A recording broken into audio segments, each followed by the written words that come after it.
Hello, I'll be discussing the French Revolution.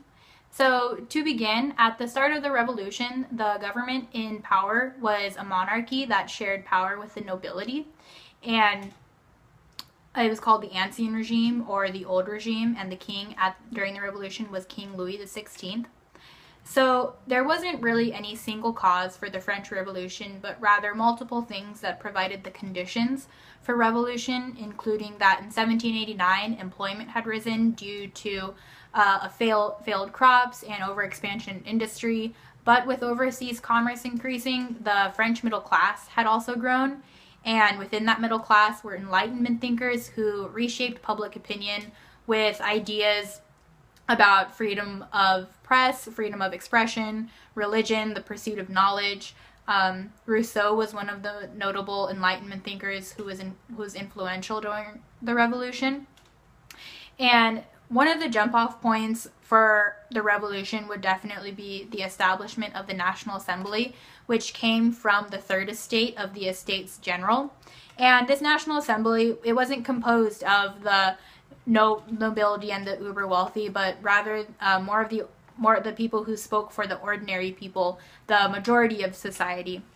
The king tried to annul the assembly against the advice of his chief financial minister, Jacques Necker, but he ended up standing down because the assembly just wouldn't budge. And so after this assembly was established, a key event was the taking of Bastille on July 14th, which happened a couple days after the news of Necker's dismissal came out. Paris pretty much just went into riots.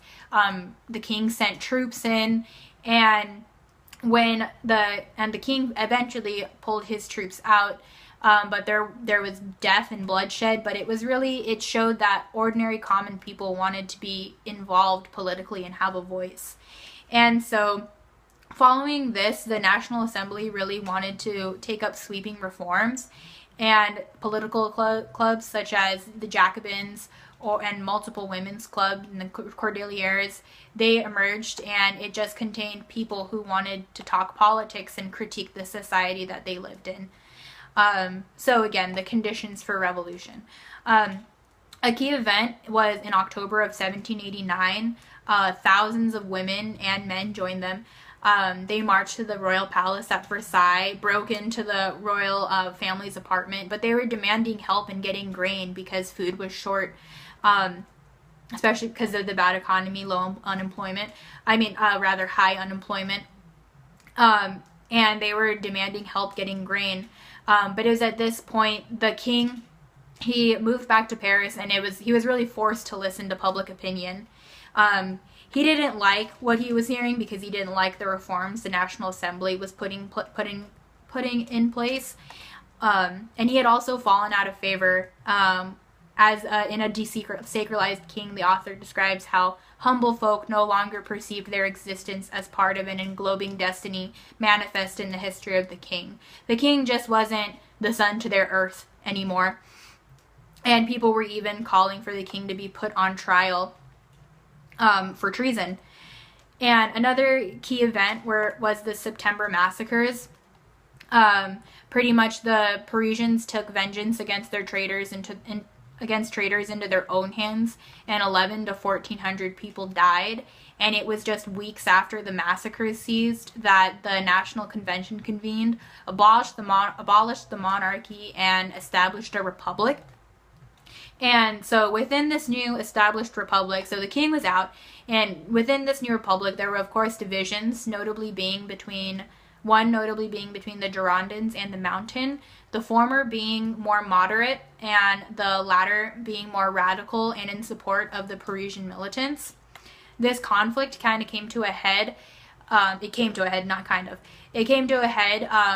on the issue of the king. The Girondins thought him guilty of treason but wanted to show clemency, but the Mountain demanded his execution without trial, which the convention accepted, and the king was executed by guillotine on January 21st of 1793.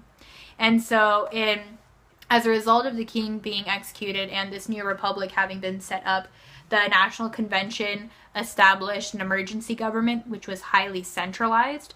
And under that government, the Committee of Public Safety came to function as the executive body. And within the committee was the chief spokesman, Maximilien Robespierre, and he really became the leader of the government during that time and led what is known as the Reign of Terror, which lasted from the summer of 1793 to the summer of 1794. Thousands were executed. Expression was largely limited. There was high censorship. And pretty much anyone and everyone and anyone could be suspected of treason or being a counter-revolutionary. And so it was under this time that there was also a cultural revolution going on. Religion, civic religion called the cult of supreme being, Robespierre's idea, that was proposed. The symbols for France were being changed, as in the imagery of radicalism, an article we read. Symbols such as Marianne and Hercules were put forward. But even then, that was disputed, as Hercules was favored, especially by a male-led government, because it was also a statement that revolutions are the work of men, not of women, because gender issues were also central to the French Revolution. And so with this reign of terror, of course, there was resistance to the revolution, notably from the Vendée region, where they actually raised a Catholic and royal army. It was put down after hundreds had died. But after that, the Committee of Public Safety, being led by Robespierre again, really tried to exert more control over political clubs and eliminate opposition. But Robespierre eventually got his, and judgment came down upon him in July 1794 when he was executed at the guillotine. And so with his execution, the reign of terror was over, and that emergency government was abandoned, and the Directory, a new government that consisted of 2 legislatures and 1 executive body, was put into power. And so toward the end of the 1790s, the end of the century, is when Napoleon Bonaparte began his rise to power. He wasn't born of high nobility, but he managed to climb, so he was really unlike any European ruler history had seen before.